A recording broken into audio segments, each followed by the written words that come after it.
کہ میٹرک میں بھی میرا جیسے ہمارے سر سمیع اللہ صاحب فرما رہے تھے کہ سینٹر علی گڑھ میں بنا تھا، بالکل اسی طرح میرا بھی سینٹر علی گڑھ میں ہی بنا تھا. اور اس کے بعد جیسے آپ نے بھی کہا کہ علی گڑھ میں جو پھر لگ جاتا ہے تو پھر وہ لگ ہی جاتا ہے، تو ایسے ہی ہے. اور اس کے علاوہ میری تعلیمی قابلیت کے حوالے سے اگر بات کی جائے تو میں نے انٹر بھی گورنمنٹ ہائر سیکنڈری اسکول مانگا منڈی سے ہی کیا، اور میٹرک بھی میں نے گورنمنٹ ہائر سیکنڈری اسکول مانگا منڈی سے کیا. اچھا، اب میں آپ سے یہ پوچھنا چاہتا ہوں کہ آپ سائنس پڑھاتے ہیں، کیمسٹری، اور 6 7 8 جو ہے وہ تو کیمسٹری پڑھتی نہیں، تو آپ پھر ان کو کیا پڑھاتے ہیں؟ ان کو میں جنرل سائنس سبجیکٹس پڑھا رہا ہوں، 6 کلاس کو بھی، 7 کلاس کو بھی اور 8 کلاس کو بھی. تو آپ کیسا سمجھتے ہیں کہ بچے کس حد تک پریپیئر ہیں امتحان کے لیے؟ امتحان کے لیے بہت جوش و جذبہ ہے ان میں. جب آج کل تو ٹیسٹ سیشن چل رہے ہیں، میں اپنی طرف سے پرسنلی بھی ٹیسٹ سیشن کروا رہا ہوں، 6 کلاس کے بھی، 7 کلاس کے بھی اور 8 کلاس کے بھی. تو ان میں بچے بہت اچھے نمبر لے رہے ہیں، اچھی کارکردگی کا مظاہرہ دکھا رہے ہیں. اور جیسا کہ آپ بھی جانتے ہیں، میں بھی جانتا ہوں کہ یہاں پر 2 ٹرمز ہوتی ہیں، ایک ہمارے مڈ ٹرم ہوتے ہیں اور ایک ہمارے فائنل ٹرم ہوتے ہیں. تو بچوں کی جو جوش جذبہ ہے وہ مڈ ٹرم سے بھی اب زیادہ ہے، فائنل ٹرم میں اور زیادہ اچھی پوزیشنز انشاءاللہ لیں گے. چلو، یہ کہتے ہیں جی فائنل ٹرم میں پوزیشن لے کے اچھی. یہ بندہ میرے پاس ہے جو بھاگ گیا ہے، یہ تھا پروگرس سیکشن کا، جو پروگرس سیکشن کی جسے ہم کسی بھی ادارے کی ماں کہہ سکتے ہیں. تو یہ ان سے میں پوچھنا چاہ رہا تھا کہ یہ پیپرز کے حوالے سے کیا تیاریاں چل رہی ہیں. لیکن وحید ظفر صاحب تشریف لے آئے ہیں. ان سے السلام علیکم سر. السلام علیکم، کیسے ہیں سر آپ؟ ٹھیک ہے، اللہ کا شکر ہے. وحید صاحب سے ہم پوچھیں گے، ایک تو ان کا حال ہی میں ایک ٹرپ گیا تھا تو اس کے احوال ان سے لیں گے، اور دوسرا ان سے پوچھیں گے جنرل گفتگو.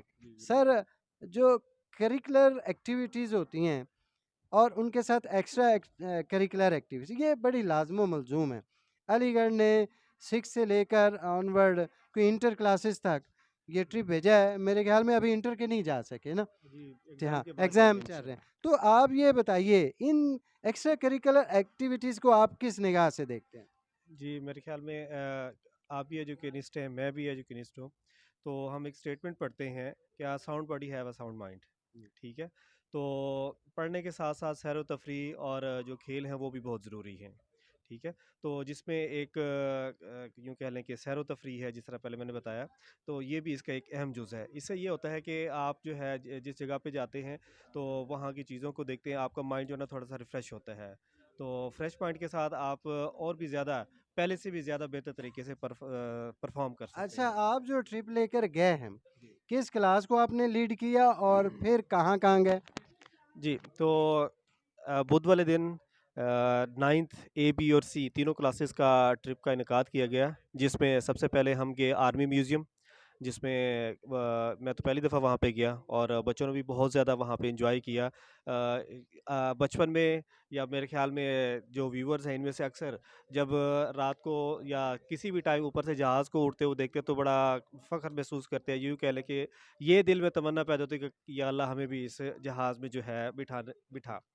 تو وہاں پہ ہم نے لائیو وہ جہاز دیکھے آرمی میوزیم میں، سارا ان کے ٹینکس وغیرہ بھی موجود تھے، اور جو جتنے شہدا ہیں 1947 سے لے کر آج تک یا اس سے بھی پہلے کے، ان کی بھی وہاں پہ تصاویر بنی ہوئی تھی. اور ایک بات اور آپ سے عرض کرتا چلوں کہ قیام پاکستان کے دوران جتنی مشکلات آئیں اس کی ساری منظر کشی وہاں پہ کی گئی ہے.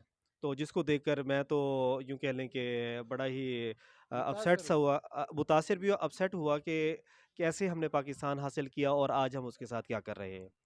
دوسرے نمبر پہ ہم وہاں سے گئے گلشن اقبال پارک میں، جو کہ لاہور کا بہت ہی مشہور ترین پارک ہے.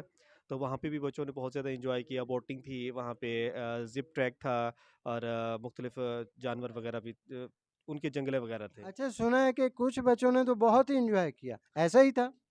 بس جی، یہ ہر ایک کی کیپیسٹی ہوتی ہے یوں کہہ لیں کہ ہمت کی بات ہوتی ہے.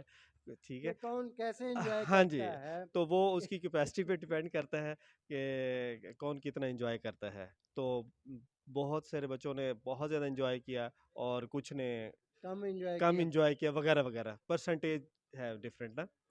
اچھا، تو یہاں امتحانات چل رہے ہیں علی گڑھ میں، تو آپ ان امتحانات کو کس نگاہ سے دیکھتے ہیں؟ دیکھیے امتحان چاہے وہ دنیا کا ہو یا آخرت کا، دونوں کی تیاری ضروری ہے، ٹھیک ہے؟ تو جو ہم اساتذہ کرام ہوتے ہیں یہ ہم بچوں کو کوشش کرتے ہیں دینوں دنیا دونوں کی امتحان کی تیاری میں ان کو مرغوب کریں.